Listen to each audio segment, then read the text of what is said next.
On September 7th, 1996, rap star Tupac Shakur drove to Las Vegas to meet his friend and boss Suge Knight, the owner of Death Row Records.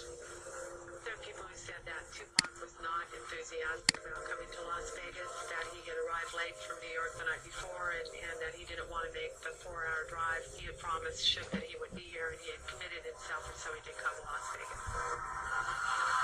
Tupac and Suge went straight to the MGM Grand Hotel, where they watched heavyweight champion Mike Tyson defend his title against challenger Bruce Seldon. The fight ended, and about 8:45, Tupac and his entourage, including Suge Knight, walked out when they encountered a man, a reputed Crips freaking member from the Compton area, and got into a fight with him.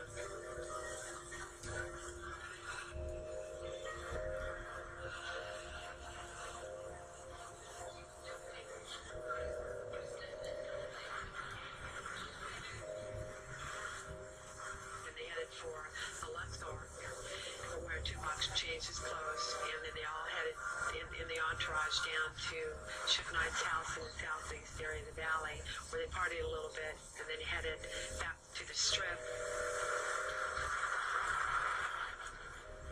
And they were stopped about, it's 2 blocks off the Strip, and they were stopped at a stoplight on Flamingo and Koval Lane. Light-colored Cadillac stopped next to the passenger door, and a gunman in the back seat opened fire on Tupac,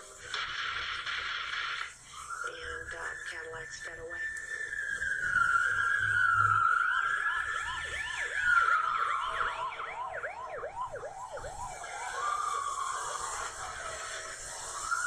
Tupac was like a symbol of the drama and the controversy of being a young black male growing up in these times was about. So he was always much bigger than me than a rapper. He was more a symbolism of the problem.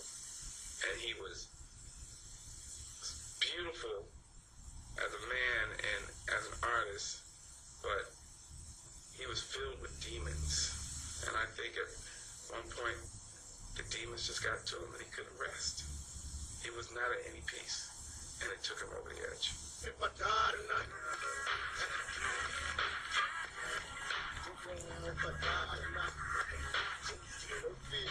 As a child, Tupac Shakur wanted to be a revolutionary. He also wanted to be a star, but Tupac was moved by a fear of his own death. By the time of his murder, songs such as If I Die Tonight had become a testament to his obsession. It is amazing to see the similarity between Tupac. You look at the character of Faust, who is in this incredible situation, who understands his dilemma, and then all along comes this great bearer of gifts. And Tupac knows, just as Faust did, that he's making a deal, in a sense, giving up his soul. I would say Tupac Shakur was born before he was born. His mother, Afeni Shakur, who was a Black Panther, was in jail as a part of the famous Panther 21 case. Afeni was locked up for some trumped-up charges of blowing up the Bronx Botanical Garden and some other landmark places in New York. Fictitious charges, later dismissed, and she got her freedom. But she was locked up while she was pregnant with our child.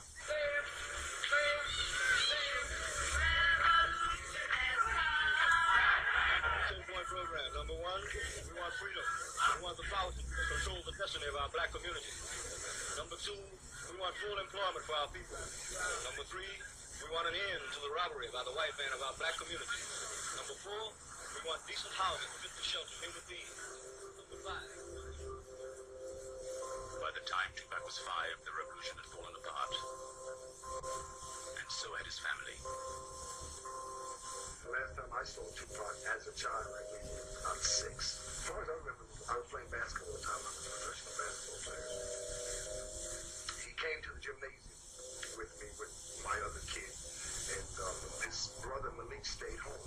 Malik and Tupac were born around the same time, almost. They were very similar. Well, a friend of mine had looked at this kid all morning and all afternoon, and it took him till late afternoon before he realized he wasn't Malik. And he realized it was Tupac, my other son, living in New York with his mother and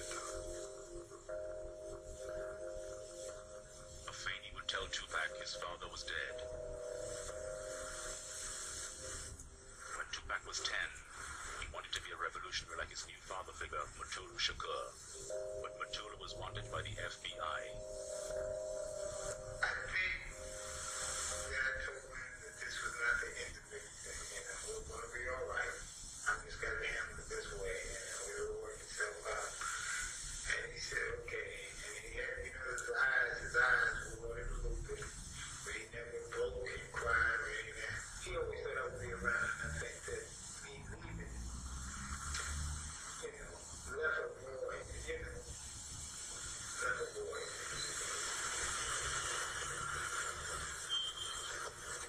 His third father figure was a New York drug dealer called Legs, who didn't stay long either.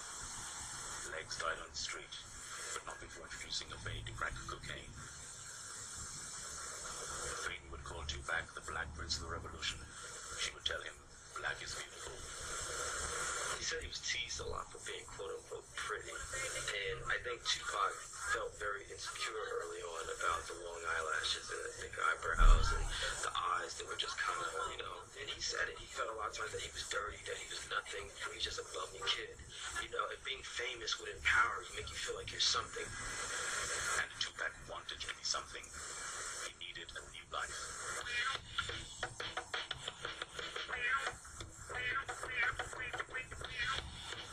He left home at 17, lived in Marin City, California, and became involved in the local rap scene.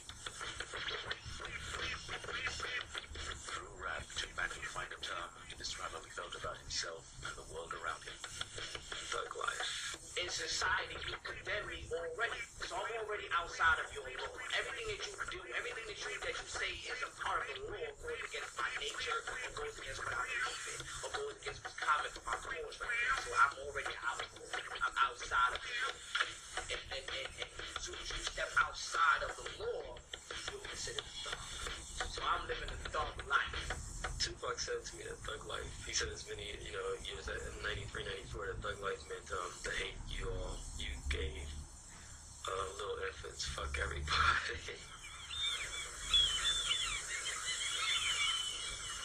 Within a few years, Tupac had made a name for himself on the California rap scene.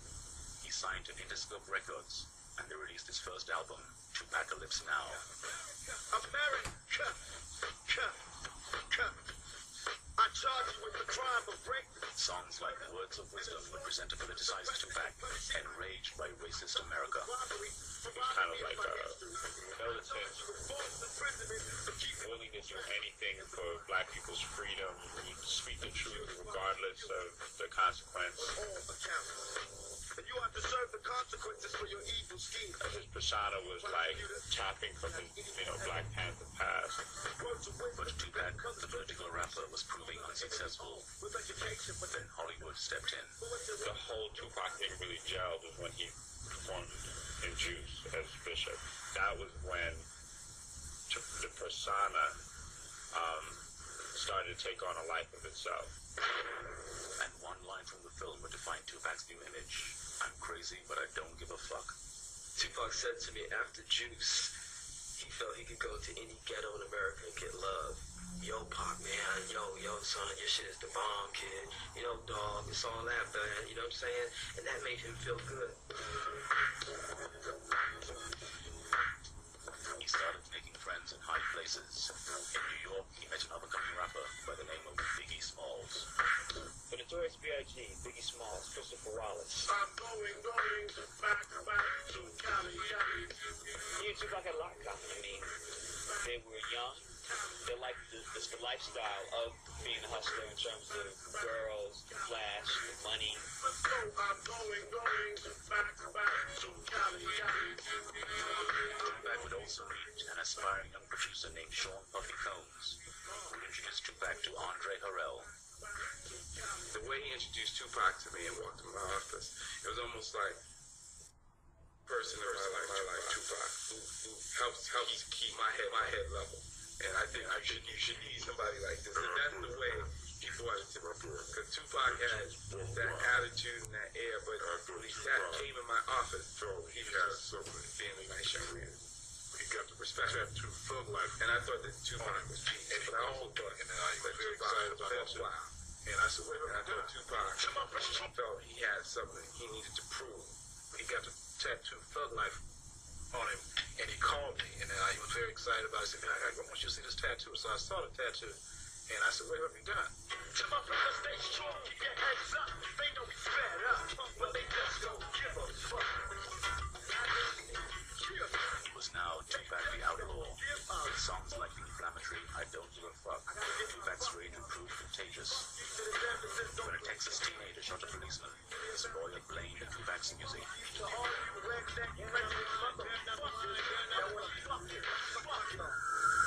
Tupac was heading for trouble. After a concert in Atlanta, I believe Tupac was driving the car and he's passing by an incident where these guys were roughing up another motorist. It turned out that the guys were off-duty police officers, and a gun battle between Tupac and these guys escalated. Coming from the police, that's striking to a lot of people, particularly now as black youth or the hip-hop generation is moving into this new mode of thinking as a result of what Death Row Records and other music groups are doing, which is this kind of gangster posture. Tupac became like the poster child for that, you know, the outlaw. When Vice President Dan Quayle announced that Tupacalypse Now had no place in American society, Tupac's outlaw credentials were sealed. People in black communities around the country thought he was a hero, man. They're like, damn, he shot back at the police, man. He shot at the po-po, you know what I mean? No one does that. No one does that.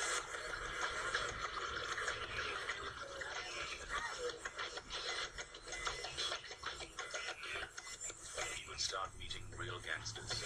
A fortnight after the Atlanta shootout, two men would take Tupac to a New York nightclub, where he would become involved in an incident that would increase his notoriety. The incident began with a woman named Ayanna Jackson. She performed oral sex for him on the dance floor. She went back to his hotel with him. A couple of days passed. She called wanting to see him again. And she then came back to the hotel. They had consensual sex. He left the room and went to sleep in another room. And he left her with guys that she actually came with, didn't he? Tupac took me by the hand and led me to the bedroom. Just as we began kissing, the door opened and I heard people entering. As I started to turn to see who it was, Tupac grabbed my arm and said, "Don't worry, baby. These are my brothers and they aren't going to hurt you. We do everything together." This unsigned account was sent to Vibe magazine, accusing Tupac of having instigated the rape. Tupac protested his innocence, claiming he was too afraid of his gangster friends to stop them. He was charged with rape and sexual assault. Exactly what happened that night would become the subject of conjecture. On the night before Tupac was to appear in court, someone would try to kill him. So that was the night that Tupac was in New York. He was supposed to be recording a rap for this artist named Little Sean, who was on at the time Uptown Records. I believe Puffy was going to be the producer. So a lot of people were in the studio that night. Andre Harrell was in the studio that night. And I had been hanging out with Tupac that week because I wanted Tupac to do an episode of a television show called New York Undercover here. So they called me and they said that Tupac is coming down. And we want you to come down, Andre. So I said, all right. So I got there. We're on one floor, a little short, and Biggie Smalls on another floor. When Tupac arrived in the studio, a gang of armed assailants approached and shot him 5 times.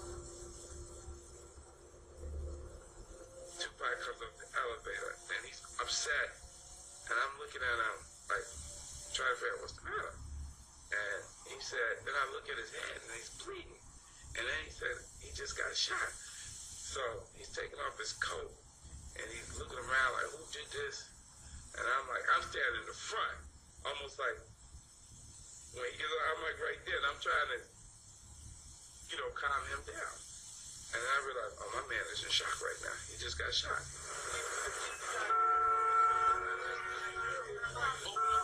Tupac was rushed to hospital, but the following morning he appeared in court to face his rape charges.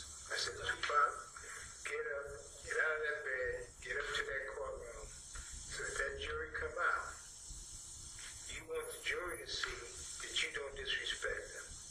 Because the main reason they shot you or whatever was to keep you from showing up. Line him up. Line his feet up. motel scene where the raping took place. There were some people who were part of that situation who were like really known in the streets as really being notorious bad guys. So I thought that maybe the incident might have had something to do with what Tupac potentially could say to defend himself, to say that he didn't do it, and maybe somebody else did the raping. And I thought that was like a message to say, before you think about doing that, you better do this. And I think he knew that. But I don't think at that point he was prepared to address that beef with that particular group of folks. Because that particular group of folks, they weren't about records, they were about beefs.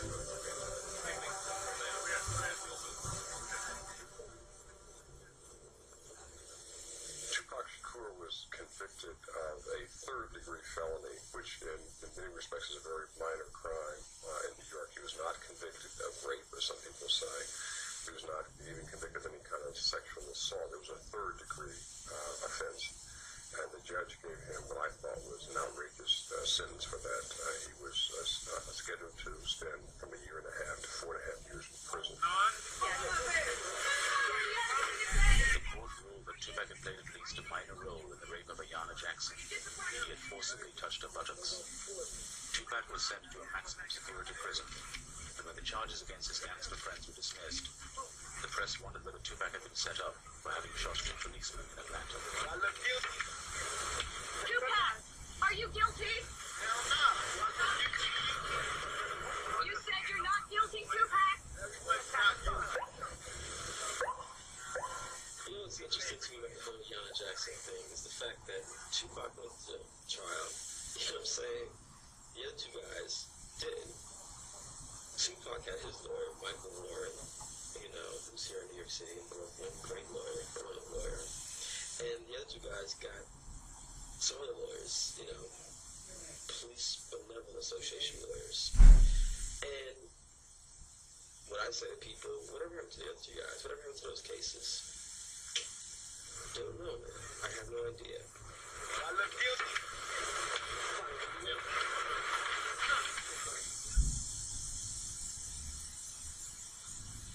While Tupac was in prison, he discovered his third album, Me Against the World, went platinum on the strength of the single Dear Mama. What Pac brought to hip-hop that I think that really changed the game is that he made it acceptable to rhyme about emotions. He made it acceptable to rhyme about women. He made it acceptable to rhyme about his mother. He made it acceptable to rhyme towards females. You have thugs and so-called killers and so forth all rhyming pre-pop about how tough and how they shoot up everyone and so forth, but yet they could never, no one could ever tell you how they felt about their mother. Was in prison, but he was coming to terms with his past. Tupac told a journalist that when he was in hospital, he had a dream. He saw himself as an old man, but it wasn't a dream. The man he saw was someone he was dead, his father. John told me, I said that I am with you, I'm your father. And I held his hand and touched him. But that was the first time I'd seen Tupac in about 15 years. It was a good feeling.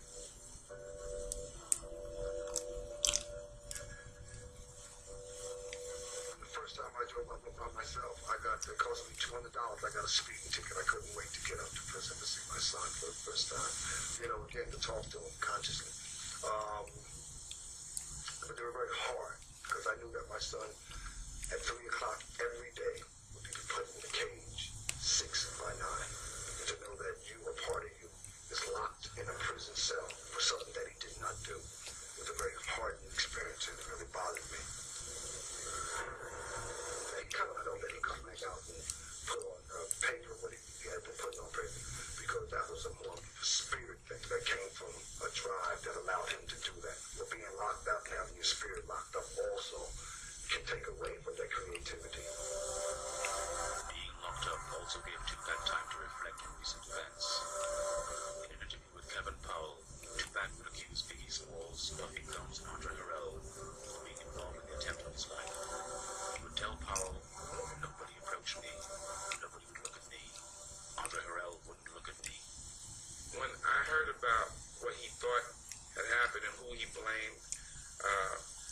mentioned a couple names, Puffy and Biggie and my name, in a Vibe interview. I thought to myself, I know he doesn't think I did that. And then I thought, I know Puff didn't do that. And I thought to myself, not knowing Biggie the way I know Puff, I didn't think that either. Big would say, well, I don't, Pop knew damn well I had nothing to do with the shooting. I mean, I was right there at his bedside after he got shot. Tupac also gave Powell the names of the gangster friends he believed were involved in the rape and who had tried to kill him. Sensing danger, Powell withdrew the names. Do I want to say the names now? Not really. Not really. I like my life. You know what I'm saying? Tupac was mad at me for changing the names. He called me and said I had let him down. Stop, motherfucker. What's wrong, nigga? Take some of the gun in your mouth. Take some of the gun in your mouth. Listen up, nigga. You know Lucy said stop. Let your mouth about your face, motherfucker. In a very short period of time, Death Row Records had become one of the major success stories of contemporary American music. Death Row success was based on gangster rap. Talking about selling drugs, talking about murdering, talking about womanizing, talking about fighting. Death Row had a message that talked to Generation X, a generation who suffered all the symptoms that Reagan brought about. Crack, loss of social programs after school, summer jobs, loss of funding for inner city kids to go to college, and basically loss of hope.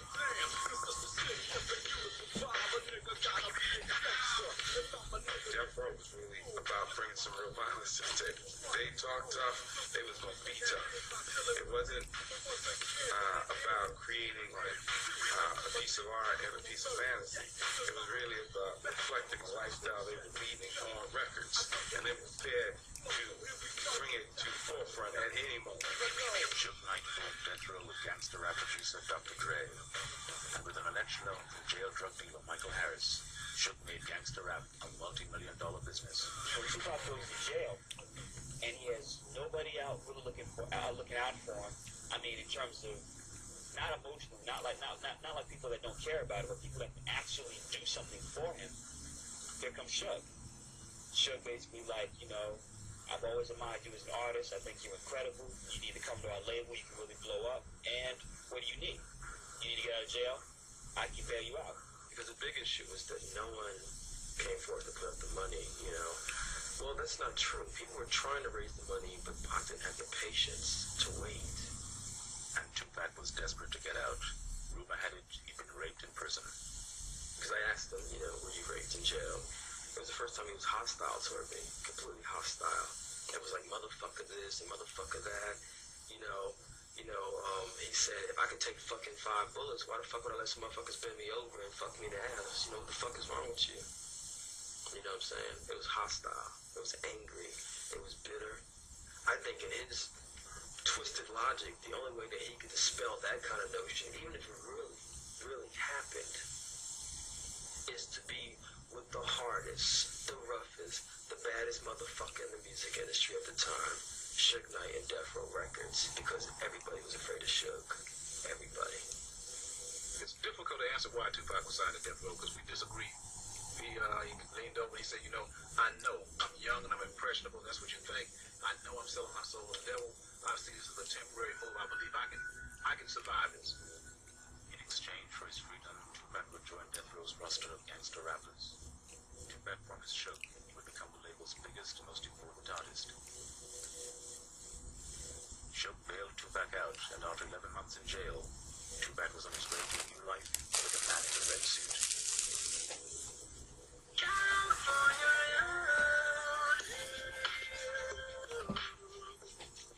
Tupac's first album for Death Row, All Eyes on Me, would become one of the biggest selling rap albums of all time.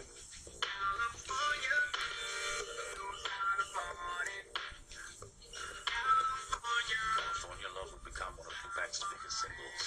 It would also mark his decline as a political artist. I saw Tupac on the set of California Love, and I remember Pac was like a little kid. Like, Suge was daddy, and Suge pulls out a wad of money and gives it to Tupac, and Tupac, fan. And I remember MTV and BET and all these other people were there, And I remember thinking to myself, what is this guy doing, man? You know, what is he doing? What is he thinking? And it made me think about, you know, the fact that here's Tupac, you know, who knows all this history, who knows all this stuff about what has happened in this country to black people, who I think on some level understands the nature and the madness of capitalism and how it can corrupt people. He signed a contract that was handwritten when he was still in jail, and he allowed Suge Knight to bail him out. He basically sold his soul to the devil. It's about niggas and bitches, power and money, riders and punks. Which side are you on? With the song Bomb First, Tupac produces music to escalate Suge's war with Puffy Combs' New York-based Badboy Records. Suge had declared war on Puffy at an awards ceremony for rap journal The Source.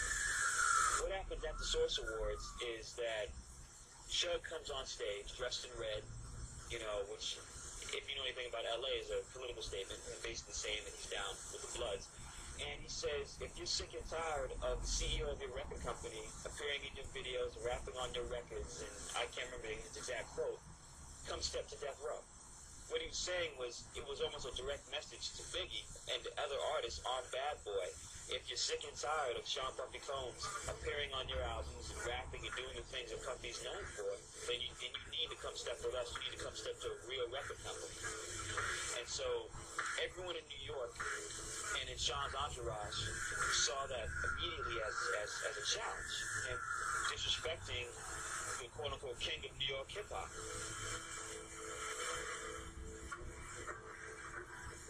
Events at a party in Atlanta gave Suge's war on Puffy a personal dimension.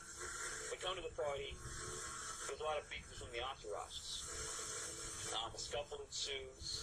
Some of Puffy's people, I believe, were armed, as were Suge's people. Although there was never any assailant, no one's ever testified, no one's ever said who did what. When the smoke clears, Jake Robles, who's one of Suge's best friends, is shot. Paralyzed instantly, and a few days later dies in the hospital. Suge, according to those around him, held Puffy directly responsible for it. Because Suge was so tight with Jake, it really hurt him.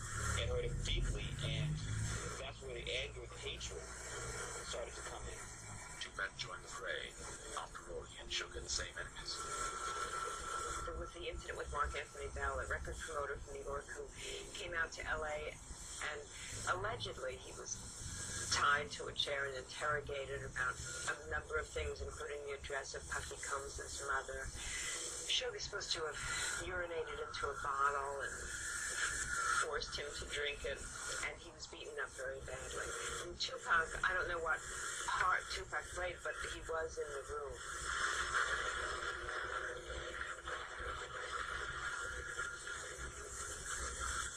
It was important to Tupac that Suge think that he was tough and he was hard. And so Tupac did clearly behave in ways in that period of time when he was at death row that I don't believe he ever had before. I think he wanted to be a gangster. He wanted to prove to the gangsters he could do it. He was a gangster. He was black-hearted or could do whatever had to be done. That's why I fuck your bitch, you fat motherfucker. West side, bad boy killer. Once he had been willing to do anything to defend black people's freedom, but would hit him up and Tupac would use his music to attack his friends. He would brag about sleeping with Biggie Small's wife. Claim to be a player, but I fucked your wife. What's some bad boy niggas up for life? It seemed to me that it was just personal envy and jealousy that snowballed into what became this East-West, this Death Row versus Bad Boy, this Tupac versus Biggie, this Suge versus Puff thing. Personally, I think Tupac had a death wish. We're gonna kill all you motherfuckers. Now, when I came out, I told you it was just about Biggie. He would threaten to kill Biggie Smalls and Puffy Combs. Well, this is how we gonna do this.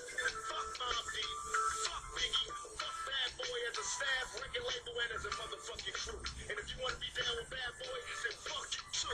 I remember one time, I was in prison in Long Park, and Tupac told me that he felt like killing himself. to kill yourself. They're going to kill you anyway. Why are you rushing it? Slow down. It's coming. The question is what are you going to do between the time it comes? Niggas laughing, our staff got guns in they motherfucking belt. You know who's threatening to kill anyone associated with Badboy Records? Really? We the realest. Fuck 'em. We Badboy killers. We kill. I cannot tell you why Tupac got that first, but I knew one thing: the way he was talking on records, the way he was living, the way he was thinking, just listening to what he was saying on records, how he was rolling, who he's rolling with. I said, my man is heading for a crash. You can't roll with that much drama and not have some real drama come at you. The drama arrived and corporate America attacked Death Row. The sexual excess of how you wanted encapsulated everything they hated about gangster rap. The pressure on Death Row comes from Time Warner wanting to divest from Interscope Records, which was supporting Death Row because of gangster raps. They didn't want to be associated with it. You have people like C. Dolores Tucker and Charlton Heston and others that were Wayne Bennett protesting and urging their stockholders to divest from this violent, quote-unquote, vulgar culture. But there was other hypocrisy involved with that, because as soon as Death Row and Interscope left Time Warner, Suge signed a multi-million-dollar publishing deal for the Death Row catalog with Time Warner. But despite everyone's protest, I thought people will always continue to put it out because it makes money. And no artist made more money for Death Row than Tupac. Death Row released Tupac's second album, The Don Killuminati. Once again, he would use his music to attack his colleagues. Still down for that Death Row sound, searching for payday, no longer Dre Day, or even Dirt J. Toss it up, Tupac attacked Dr. Dre for leaving Death Row. Your sexuality, cause you react to Salazar, with that young shit, poetry, what a dumb move, cross Death Row, now, go on, Silas, could you similar, pretending to be home. That album, it's an angry Tupac. I mean, not that Tupac was never not angry, but it's a Tupac that now isn't afraid to diss Dr. Dre and question his sexuality. It's a Tupac that now, you know, will make statements about his various enemies and how he doesn't care, he's gonna live forever.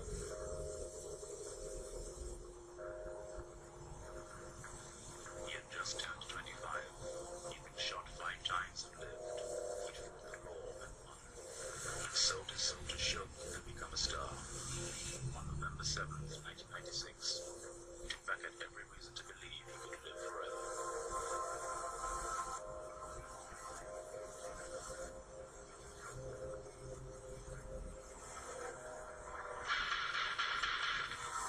Last time I saw my son Tupac, he was in a hospital bed in Las Vegas, Nevada. I just got off the plane, and after I greeted everybody in the waiting emergency room, and when I went through the doors, I saw something that resembled my son. It didn't look like my son. Last time I saw him, the respiratory and gadgets hooked up to his ears, nose, his thighs, his testicles, his toes. Metal cylinders up and down his body from the surgery had been taken as part of his body out. So you would have half-hour visits, and you would just sit there, and the doctor said that he could possibly hear you, and that you could talk to him, but he just cannot answer. So that's what I did. I would sit in the hospital and talk to him. They put chapstick on his lips because the respirator made it very chapped.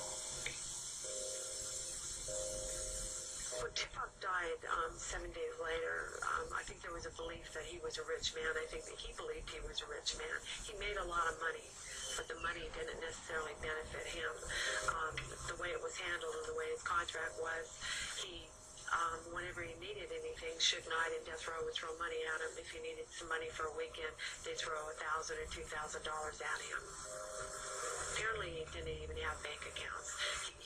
It appeared as if he had money. He wore a lot of gold, had a lot of clothes, had a lot of cars, but nothing was in his name. Tupac had lost everything he'd gained from his association with Suge Knight and Death Row. But Tupac's murder also signaled the decline of Death Row. For his part in the brawl that night in Vegas, the court sentenced Suge to 9 years in prison. A week after Suge was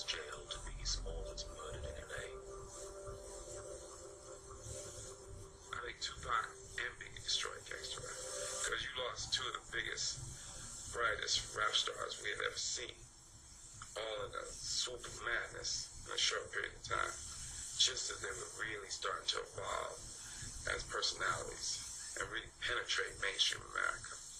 Almost there. Almost there. With Ain Mad at jail, Tupac made public his obsession with facing a violent death at an early age. Come on, call him and tell him that the patients feel it. Go on. I've been struggling trying to get in here a long time. You're gonna have to earn your way. Sure hope we can make it. But it's fine. Thanks a lot. When the Panthers' attempted revolution was destroyed by the American government, the Panthers' children were left to fend for themselves. What is it? Change for the better. They grew up and became the hip-hop nation, and Tupac became their symbol.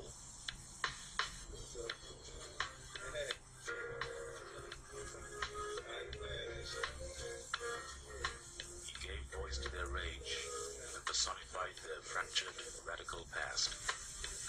Sum Tupac up in one word. Honestly, tragedy.